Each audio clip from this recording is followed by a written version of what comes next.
নমস্কাৰ বন্ধুসকল, মই আজি উপস্থিত হৈছিলোঁ আমাৰ আটাইৰে মৰমৰ শ্ৰদ্ধাৰ শিক্ষাগুৰু প্ৰিয়ব্ৰত ছাৰৰ ওচৰত। ছাৰে বৰ্তমান আমাৰ আহোম জনগোষ্ঠীৰ ওপৰত তেখেতে কেইবাখনো কিতাপ প্ৰকাশ কৰিছে আৰু আহোম জনগোষ্ঠীটো ST কিয় পাব লাগে এই সংক্ৰান্তত ছাৰৰ ওচৰলৈ আহিলোঁ। ছাৰ, আপোনাৰ ওচৰত প্ৰথমে নমস্কাৰ জনাইছোঁ। ছাৰ, আমাৰ আহোমসকলে কিয় জনজাতীয় পাব লাগে এই কথাটো যিহেতু সকলোৱে চিন্তা চৰ্চা কৰি আছে বা বৰ্তমান বৰ এটা হাল্লা গোলা বিষয় হৈ আছে, নহয় জানো? এতিয়া 600 বছৰ শাসন কৰাৰ পাছতো আহোমসকলে ST পাব লাগে নালাগে কথাটো কৈছে। আপোনাৰ মতামত জানিবৰ কাৰণে আহিলোঁ ছাৰ, ইয়াৰ বিষয়ে দুআষাৰ কওকচোন। আচ্ছা, মোৰ মৰম ল'বা, মই এই কথাটো শুনি ভাল পাইছোঁ যে আহোমসকলে কিয় জনজাতি পাব লাগে। তাৰমানে আমি জনজাতি হয়, কিন্তু আমি স্বীকৃত জনজাতি নহয়। 14টা জনগোষ্ঠীয়ে স্বীকৃতি পাইছে, গতিকে তেওঁলোকে চৰকাৰৰ পৰা পাবলগীয়া সমস্ত সা সুবিধা গ্ৰহণ কৰিছে, কিন্তু আমি বাকী 6টা জনগোষ্ঠীয়ে সেই সুবিধাসমূহ নোপোৱাৰ কাৰণে আমাৰো এটা ক্ষোভৰ উৎপত্তি হৈছে। আৰু সেই ক্ষোভটো সামৰণি মাৰিবৰ কাৰণে আৰু আমি মংগোলীয়ন হিচাপে, তেওঁলোকো মংগোলীয়ান, আমিও মংগোলীয়ান, গতিকে আমি মংগোলীয়ান হৈ গোটেইখিনি মংগোলীয়ানে যদি আমি জনজাতি হৈ দিওঁ, তেতিয়াহ'লে আমাৰ শক্তি বৃদ্ধি হ'ব আৰু সেই শক্তিৰ জৰিয়তে আমি আমাৰ প্ৰাপ্য অধিকাৰখিনি আদায় কৰিবলৈ সমৰ্থ হ'ম আৰু অসমৰো সামগ্ৰিকভাৱে এটা উন্নতি আহিব। সেইকাৰণে মই জনজাতি হোৱাটো বিচাৰোঁ। আৰু আহোমসকলে জনজাতি এইকাৰণে বোলে আহোমসকল স্বাভাৱিকতে জনজাতি, আৰু তেওঁলোক হ'ল মানে প্ৰকৃতিৰ উপাসক। এইকাৰণে আৰু তেওঁলোক হৈছে মূৰ্তি পূজক নহয়, তেওঁলোকে সাধাৰণতে প্ৰকৃতি উপাসক আৰু তেওঁলোকে যে সৰ্ব খাদ্য ভক্ষণ কৰে। পৃথিৱীত এনেকুৱা এটা জাতি নাই যিটো জাতিয়ে আটাইবোৰ খাদ্য গ্ৰহণ কৰে। বিভিন্ন ধৰ্মৰ বিভিন্ন ধৰণে কিছুমান খাদ্য খায়, কিছুমানে নাখায়, কিন্তু আহোমসকলে আটাইবোৰ খাদ্য খায়, আনকি কুকুৰ পৰ্যন্ত খায়। আজি আমাৰ অসমত যিকেইটা জনগোষ্ঠী আছে তেওঁলোকে কুকুৰ খায়নে? কিন্তু আহোম জনগোষ্ঠীয়ে কুকুৰ খায়, আহোম জনগোষ্ঠীয়ে গৰু খায়, আহোম জনগোষ্ঠীয়ে মহো খায়। এইকাৰণে মই কৈছোঁ যে লাকুৱাৰ আমলখি যিখন মানে দেওশাল আছে ৰজাদিনীয়া, তাত 12 বছৰ মূৰত উমফা পতা হয়। উমফা এইটো তিউহাৰ বা উমফা, পয় উমফা। এই উমফাটোত কি হয়, ৰাতিপুৱা হোৱাৰ 3 বজাতে, ৰাতি মানে 3 বাজে যেতিয়া ৰাতিপুৱা ভাগলৈ, তেতিয়া এটা মানে উৎসৰ্গা কৰি কুকুৰ বলি দিয়া হয়। তাৰপিছত এজনী গৰু বলি দিয়া হয়, তাৰপিছত এজনী মহ বলি দিয়া হয়, এটা মহ বলি দিয়া হয় গ্ৰামত। এই আটাইবোৰ মাংস মিহলি কৰি তাক প্ৰসাদ হিচাপে মানে ৰান্ধি বাঢ়ি ভক্ষণ কৰা হয়, আৰু কিছুমানে কেঁচাকৈও খায়। যে কি নহওক, যে এই যিখিনি আমি কথা ক'লোঁ, এইখিনি খাদ্য গ্ৰহণ কৰিব পৰা কেইটা জনগোষ্ঠী আজি অসমত আছে মোক লাগে। ছাৰ, যিসকলে মানে বিদ্বেষণ কৰি আছে যে আহোম জনগোষ্ঠীয়ে আমাৰ যিবিলাক খাদ্য খাওঁ এইবোৰ নাখায়, জনগোষ্ঠীয়ে খোৱা খাদ্যবিলাক, কিন্তু তেখেতসকলক আপুনি আহ্বান জনাইছে, নহয় জানো? 14 বছৰ মূৰত আমাৰ 12 বছৰ মূৰত যিখন উমফা পূজা হয়, তালৈ আহিলে তেখেতসকলে দেখিব যে অসমৰ যিমান জীৱ জন্তু আছে প্ৰত্যেকে আচলতে তাত মাংসৰ মানে আমাৰ তাত সেইবিলাক প্ৰসাদত ৰূপান্তৰিত হয়, নহয় জানো? এতিয়া তেখেতসকলক আপুনি আহ্বান জনাইছে, আহক এবাৰ চাওক, নহয় জানো? উমফা পূজা এতিয়া দেখিব যে আমাৰ জনগোষ্ঠীৰ মানুহে খায় নে নেখায়, নহয় জানো? তালৈ আহক। আপুনি এই কথাটো বুজাই দিব বিচাৰিছে? মই এইটো ক'ব খুজিছোঁ যে আমি জনজাতি হয়, আৰু সেইকাৰণে আমি মাছ পুঠিকে আটাইবোৰে খাওঁ। কিন্তু আজি অন্য জনজাতি বহুতে কি কৰে, মাছ নাখায়, কোনোবাই মাংস নাখায়, কোনোবাই মানে কৈছে যে আমি নিৰামিষভোজী। মই কৈছোঁ তেওঁলোক নিৰামিষভোজী কেনেকৈ? তেওঁলোক নিৰামিষভোজী নহয়। এইকাৰণে নহয় যে জীৱ চাৰিমুঠি, উৰণ বুৰণ গজন ভৱন। গজনটো জীৱ, গজনটো বুট মাহ, মগু বা তেনেকৈ কল নাৰিকল চব গজন।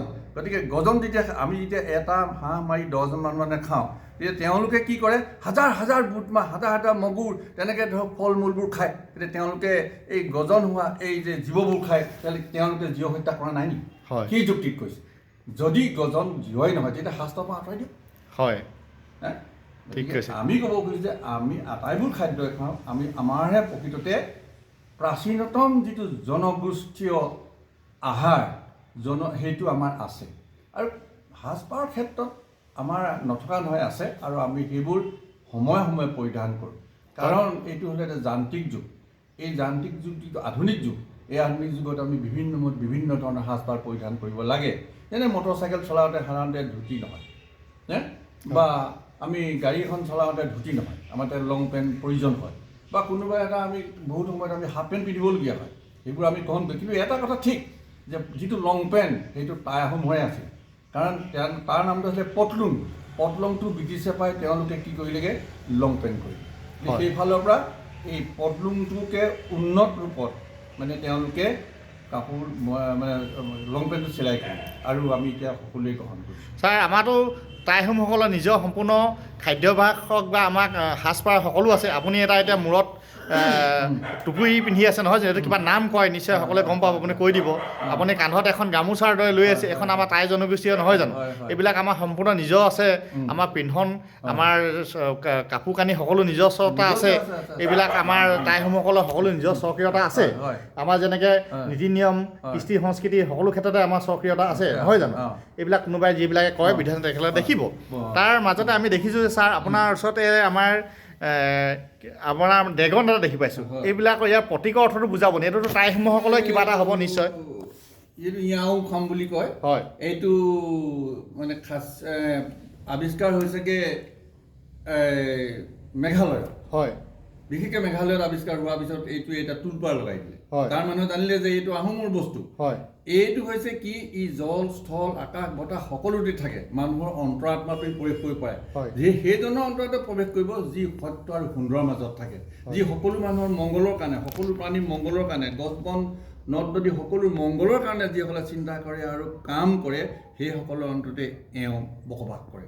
আৰু এওঁ বসবাস কৰিলে ধনে ধানে যখে মানে আটাইবোৰ হয় বুলি টাই আহোমসকলৰ এটা বিশ্বাস আছে। ছাৰ ইয়াত কি ভাষাত লিখা আছে আপুনি এইটো ক'ব নেকি? টাই ভাষাত লিখা টাই ভাষাত লিখা আছে নহয় জানো? এইটো ক'লোৱেই নহয়। তাৰমানে সেইকাৰণে ছাৰ জনগোষ্ঠীৰ আমাৰ নিজৰ ভাষা আছে, কৃষ্টি সংস্কৃতি সকলো আছে নহয় জানো? আমাৰ এতিয়া যিহেতু আপুনি কৈছেই যে আহোমসকলক এছটিকৰণ কৰিলে কাৰো অসুবিধা নহয়, এইকাৰণেই নহয় যিহেতু আমাৰ সকলোৱে দল সংগঠনে অসমখন যিহেতু জনজাতি ৰাজ্য বিচাৰি কৰিবলৈ কৈছে, যিহেতু আৰু 6 জনগোষ্ঠী জনজাতিকৰণ কৰিলেও কাৰো সেইটো ক্ষতি নহয়। বিশেষকৈ কিছু ব্যক্তিয়ে, মই কোনো জনগোষ্ঠীৰ নাম নলওঁ, তাৰে দুজনমান ব্যক্তিয়ে আমাৰ আহোমসকলক অকল টাৰ্গেট কৰি কথাটো কয়। কিন্তু আহোমসকলৰ ছাৰ অসমতো বহু অৱদান আছে। আগতেতো অসমখন এনে ঠিক নাছিলে, আমি বুৰঞ্জীত পাওঁ। তেতিয়া ক্ষুদ্ৰ ক্ষুদ্ৰকৈ ভাগেহে অলপ ইটোৱে সিটোৰ লগত প্ৰায় সংঘাতৰ দৰে লিপ্ত আছিলে। কিন্তু আহোমসকল আহি, বিশেষকৈ আমাৰ চলং চুকাফাই আহি প্ৰত্যেকটো জাতি জনগোষ্ঠীৰ একত্ৰীকৰণ মিলন প্ৰক্ৰিয়াটো প্ৰথম তেখেতে আৰম্ভ কৰিছিলে নহয় জানো ছাৰ? এই সংক্ৰান্তত আপুনি কি ক'ব ছাৰ? এইটো কথা সত্য যে 1228 খ্ৰীষ্টাব্দত যেতিয়া চুকাফাই আহি প্ৰৱেশ কৰিলে আৰু নামৰূপৰ পৰা আহি পুনৰ তাৰপিছত এই কিবামত পাম, মানে ঠাই, পাম মানে ওখ ঠাই, ঘৰ দুৱাৰ বাৰী ল'ব পৰা ঠাই, সেই ঠাইতে মানে তেওঁলোকে তম্বু তৰিলে।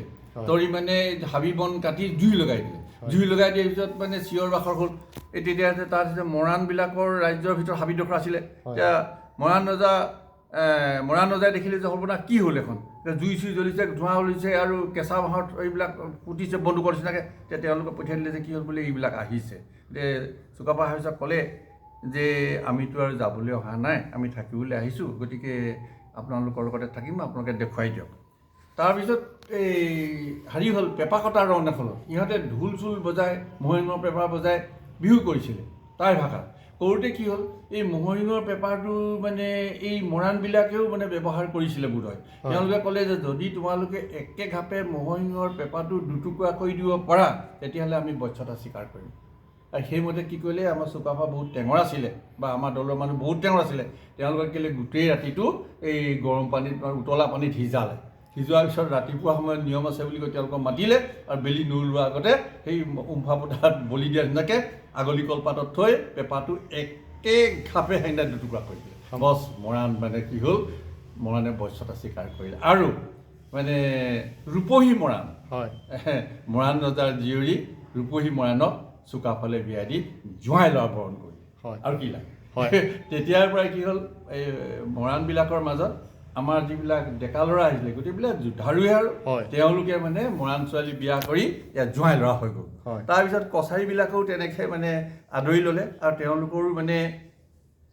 তেওঁলোকৰ দুজনীকে ৰজাই মানে দুজনীকে মানে জীয়েকক বিয়া দি, কোনোনে ভনীয়েক বুলিও কৈছে, মানে যি কি নহওক দুজনীকে জীয়েকক, মই কিতাপ পঢ়া মানে দুজনী জীয়েক আছে, দুইজনী জীয়েকক বিয়া দি মানে চুকাফাক বৰণ কৰিলে। আৰু চুকাফাৰ লগত অহা যিমানবিলাক সৈনিক আছিলে তেওঁলোকেও সৰহভাগে কি কৰিলে, এই কছাৰী ছোৱালী বিয়া কৰিলে। তাৰপিছত কাৰ্বি, গাৰো, ৰাভা, তিৱা যিমান আছে, যিমান জনগোষ্ঠীৰ আমাৰ সম্পৰ্ক হ'ল, আটাইবিলাক জনগোষ্ঠীৰে আমাৰ মানে কন্যাবোৰ বিয়া কৰাই আমি ইয়াৰ থলুৱা মানুহ হ'লোঁ। তাৰপিছত মুছলমানৰ জান বিবি খান বিবিকে ধৰি মুছলমানবিলাকৰ লগত আমাৰ সম্পৰ্ক স্থাপন হৈছিলে আৰু সেই সময়ত আমি তেওঁলোকৰ ভালেমান মানে জীয়ৰী বিয়া কৰাই আহোমবিলাকে অৱবোধ কৰিছিল বিজয় ৰজা ঘৰৰ মানুহে এইবিলাক বিয়া কৰাইছিল ছাৰ আপুনি কৈছে যে নাগালেণ্ডৰ কেইবাটাও জনগোষ্ঠীৰ লগত আমাৰ প্ৰায় আমাৰ বাই ভনী সম্পৰ্ক এটা আছে ককাই ভাই এই জনগোষ্ঠীকেইটা ক'ব নেকি ছাৰ এইটো বৰ ভাল কথা এইটো নাগালেণ্ডতো বহুকেইটা জনগোষ্ঠী আছে তাহাঁতে সেই জনগোষ্ঠীবোৰ আও আংগামী চেমা লুঠা কন্যাক ৰেংমা ফোম এনেকৈ নগাবোৰ আছে কথা হ'ল কি যে যেতিয়া মানে ল'ৰা ৰজাই শাসন কৰিছিলে সেই সময়ত গদাপানী নগাপাহাৰলৈ পলাই যোৱা কথাটো সকলোৱে জানে আৰু নগাপাহাৰলৈ অকলে পলাই যোৱা নাছিলে তেওঁলোকৰ 300-400 ডেকা ল'ৰা গুচি গৈছিল সেইবিলাকে নগাপাহাৰত গৈ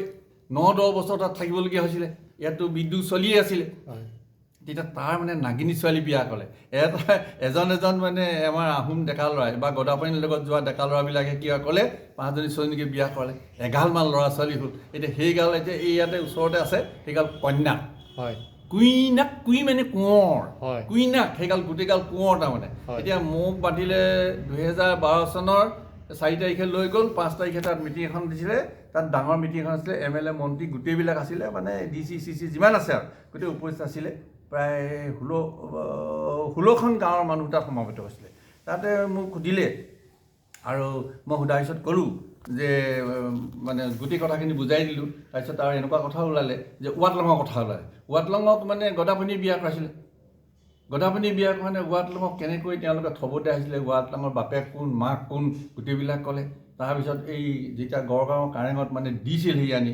তেওঁলোকে ভাৰে ভেটিয়ে তেতিয়া গদাপানীয়ে কি সম্পত্তি দিছে সেইবিলাক ক'লে তাৰপিছত হেংদাংখন উলিয়ালে এইখন গদাপানী দিয়ে মই হেংদাং এতিয়া মোক ক'বলৈ কি আছে কওক সেইকাৰণে কন্যাক বস্তিৰ কথা এতিয়া কন্যাকবিলাক আচলতে কোঁৱৰ আৰু যেতিয়া মানে হেৰি হ'ল এই মোৱামৰীয়া বিদ্ৰোহটো হৈছিলে বাৰে বাৰে এই 3বাৰ হোৱা মোৱামৰীয়া বিদ্ৰোহত কি হ'ল যে বহুত অসমীয়া ডেকা ল'ৰা মানে তালৈ গ'ল আৰু তাতে বিয়া বাৰু কৰে আও আংগামী চেমা লুঠা কন্যাক আমাৰ ধুমালে এতিয়া চেতিয়া এই গোহাঁই কোঁৱৰ ফুকন এনেকৈ বহুত মানে উপাধি মানে মানুহ নগা হৈ আছে সেইকাৰণে তাৰপিছতে আকৌ মানুহে আক্ৰমণ কৰিলে 3বাৰকে এই মানুহৰ আক্ৰমণৰ সময়টো এগাল গ'ল গতিকে অসমৰ মানুহ তেনেই তাকৰ হৈ গৈছিলে মানুহ গোটেইখন মৰিলে বুলি কৈছে আচলতে মৰা নাই একো নগাপাহাৰত ফিলেগে ডেকা ল'ৰাখন আমাৰ ইয়াত বিয়া কৰাবলৈ মানে বহুত সমস্যা হৈছিলে ডেকা ল'ৰা নাইকিয়া হৈ গৈছিলে গতিকে সেই তাত নাগিনী বিয়া কৰি গোটেইখন নগা হ'ল এতিয়া আও মাজত থকা আমাৰ অসমীয়া আছে আংগামীৰ মাজত আছে চেমা আছে লুঠা আছে কন্যাক আছে ফোম আছে ৰেংমা আছে এনে গোটেইখনৰ মাজতে আছে জনগোষ্ঠীবিলাকৰ মাজত গতিকে আমাৰ অংগহী বংগহী যদি বিচাৰোঁ আমাৰ ভাই কৰাই যদি বিচাৰোঁ আমাৰ তাতে আছে গতিকে যেতিয়া মোক তালৈ মিটিঙলৈ মাতি নিলে ভাষণ এটা দিয়ালে ভাষণ দিয়াৰ পিছত তেওঁলোকে ক'লে যে আমিতো আধা আধি আহোম আছে কেনেকৈ আহোম আছে আমি আহোমৰ ল'ৰা আছিলে না আমাৰ মানে ফ'ৰ ফাদাৰ্ছবিলাক মানে তেওঁলোকৰ আছিলে মানে গতিকে আমি আছে আৰু এইটো যে আমাৰ সীমাটোত গণ্ডগোল লাগি থাকে না ইটো আমি এতিয়া পাহাৰটোতে উঠিছে শিলটো কামুৰি আছে বহুত কষ্ট কৰিছে না আমি অসমৰ মানুহ আছিলে গতিকে আমি এই অসমৰ মাটিটো ল'ব তই গৈ পিনাই ইটো মন্ত্ৰীকে তৰুণ গগৈ কবি যে মানে হেৰি এই এটা গড় মাৰিব লাগে দুইখন দেশৰ মাজতে আৰু গড় মাৰি 1 কিলোমিটাৰ আঁতৰতে এটা থানা আউটপোষ্ট দিব লাগে আৰু মানে এখন বজাৰ দিব লাগে আমাৰ ফালে ভি একটা বজাৰ হ'ব তোমাৰ ফালে ভি একটা বজাৰ হ'ব এনেকৈ বজাৰ হ'লে মানে এইবোৰ আমাৰ কিনা বেচা থাকিব মৰম চেনেহ থাকিব আৰু তেতিয়া গণ্ডগোলটো নহ'ব এই থানা চানাটো কেলে লাগে এইটো মানে গণ্ডগোলটো আমাৰ চব ল'ৰাটো গণ্ডগোল নহয় ন চব নগা মানুহ নকৰে না এইটো কৰে কিন্তু এইটো দুৰ্ভাগ্যৰ বিষয় যে তেওঁলোকে কৈছে যে এইটো দুৰ্ভাগ্যৰ বিষয় যে আমাক আজি অসমৰ মানুহে চিনি নাপায় আমিও অসম আছিল আমি অসম আছিল গতিকে আমি আহোম মানুহৰ লগতে কোনো কাজিয়া পেচাল নকৰিব আমাৰ বেয়া ভাৱ একো নাই আমি মিলিজুলি থাকিম খালি এইটো চেষ্টা কৰিম গতিকে মই তৰুণ গগৈলৈ কি কৰিছিলোঁ মুখ্যমন্ত্ৰীলৈ এখন পত্ৰ লিখি বুজাই দিছোঁ আছিলে গোটেই দি দিছিলোঁ দেই সেইবিলাক কাগজ পত্ৰ মোৰ ওচৰত আছে হয় কথাটো কাৰণ আমি মোৰামাৰী বিদ্ৰোহ সময়ত যিহেতু আমাৰ মানুহবিলাকে জীয়াই থাকে জীৱনৰ তাৰণাত তেখেতসকলে বহুত দুৰ্গম অঞ্চল নাগাপাহাৰলৈ গৈছিলে নহয় জানো বাচি থাকিবৰ কাৰণে তেখেতসকলৰ এটা নিয়ম আছে যে মহিলাসকল বিশেষকৈ য'ত থাকে তেখেতসকললৈ বিয়া কৰিলে মহিলাৰ লগত বেছি প্ৰাধান্য পায় নহয় জানো তেখেতসকলে পাহাৰীয়া অঞ্চলত সেই সূত্ৰেও আমাৰ মানুহবিলাক বহুতে তাত থাকি আহিবলগীয়া হ'ল প্ৰথম কথা হ'ল কি মানে জীৱন বচাবৰ কাৰণে এই কথাও তেখেতে ছাৰে গৈ কথাটো অনুভৱ কৰিছে বুজি পাইছে আৰু কন্যাসকলে এইটো স্বীকাৰ কৰে বা তেখেতসকলৰ জনগোষ্ঠীবিলাকে ছাৰে শেষত আপুনি থাইলেণ্ড গৈছিলে থাইলেণ্ডৰ কিছু কথা ক'বচোন ছাৰ অলপ থাইলেণ্ডলৈ যাবলগীয়া হ'ল এইকাৰণে ইণ্ডিজিনাছ পিপুল অফ মুংডুং চুংখাম আছাম বুলি এটা আমি সংস্থা খুলিছিলোঁ আৰু সেই সংস্থাটোৰ ময়ো এজন মানে সদস্য আৰু মই বিশেষ দায়িত্বও গ্ৰহণ কৰিছিলোঁ যে কি নহওক মানে এই 2023 চনৰ 4 জুনৰ দিনা মই এৰোপ্লেনত উঠি মানে ইয়াৰ পৰা ইণ্ডিগত উঠিলোঁ, ডিব্ৰুগড়ৰ পৰা উঠি একদম হেৰি পালোগৈ, থাইলেণ্ড পালোগৈ। থাইলেণ্ডত থাকিলোঁ। থাইলেণ্ডত য'ত থাকিবলৈ বন্দবস্ত কৰিলোঁ, আমাৰ ইয়াত যেনেকৈ হোটেল বুলি কয়, সেই হোটেল বুলি তাত নকয়, তাত কয় হোষ্টেল। যেনেকৈ ছাত্ৰ ছাত্ৰী থকাবিলাকক হোষ্টেল বুলি কওঁ, হোষ্টেল বুলি কয়। আৰু সেই হোষ্টেলত খাদ্য যোগান নধৰে। খাদ্য যোগানৰ কাৰণে অসংখ্য হোটেল আছে, তাত খাব লাগে মানে। ঠিক আছে, তালৈ গ'লোঁ, তাত থাকিলোঁ। থাকি 4 তাৰিখে গৈ পালোঁগৈ, 5 তাৰিখে থাকিলোঁ, 6 তাৰিখৰ পৰা মিটিং হ'ল আমাৰ এই ৰাষ্ট্ৰসংঘত। ৰাষ্ট্ৰসংঘত গ'লোঁ, এতিয়া ৰাষ্ট্ৰসংঘত কেইবাপুৰা মাটিত যেন এটা প্ৰকাণ্ড ঘৰ আছে, বিৰাট ডাঙৰ ঘৰ। আৰু 183খন দেশৰ প্ৰতিনিধিয়ে তাত মানে অংশগ্ৰহণ কৰিছিলে। আৰু সেই ঘৰটোৰ ভিতৰত মানে ঘূৰণীয়া 183খন দেশৰ প্ৰতিনিধিত্ব কৰিব পৰা ভালেকেইটা মানে ঘৰ আছে। তাতে 1 number, 2 number, 3 number, 4 number, 5 number, প্ৰথম তলাত, দ্বিতীয় তলাত, তৃতীয় তলাত, এনেকৈ কেইবাটাও ঘৰ থাকে। তেতিয়া দিনে 3খনকৈ ফৰাম হৈছে, অৰ্থাৎ মিটিং। সেই ফিল্মত যিকেইজন থাকে একেবাৰে মঞ্চৰ ওপৰত বহি, তাত 6জন থাকে। 6জনৰ মানে পূৰা থাকে মানে। আৰু তেওঁলোকে ইংৰাজীত কয়, টাই ভাষাত খুব কমেইহে কয়। যে কি নহওক, তাতে মানে গ'লোঁ। তাত গৈ মানে যেতিয়া প্ৰথমখন ফ্ৰামত হ'লোঁ, প্ৰথমখন ফ্ৰামত মানে মই একো ধৰিবই নোৱাৰিছিলোঁ যে কি ক'ম কি নক'ম। প্ৰথমখনত অকল শুনিলোঁহে, দ্বিতীয়খনত উঠিলোঁ, যে গম পাই গ'লোঁ যে কি ক'ব লাগিব। তেতিয়া মই বিচাৰিলোঁ যে প্ৰথম ইনাৰ লাইন পাৰ্মিটটো বিচাৰিলোঁ, যে অসমৰ পুনৰ ইনাৰ লাইন পাৰ্মিট প্ৰৱৰ্তন কৰিব লাগে। যিহেতু আগতে এখন দিয়া আছিলে, কিন্তু কাৰ্যকৰী নকৰাটো চৰকাৰে ভুল কৰিলে।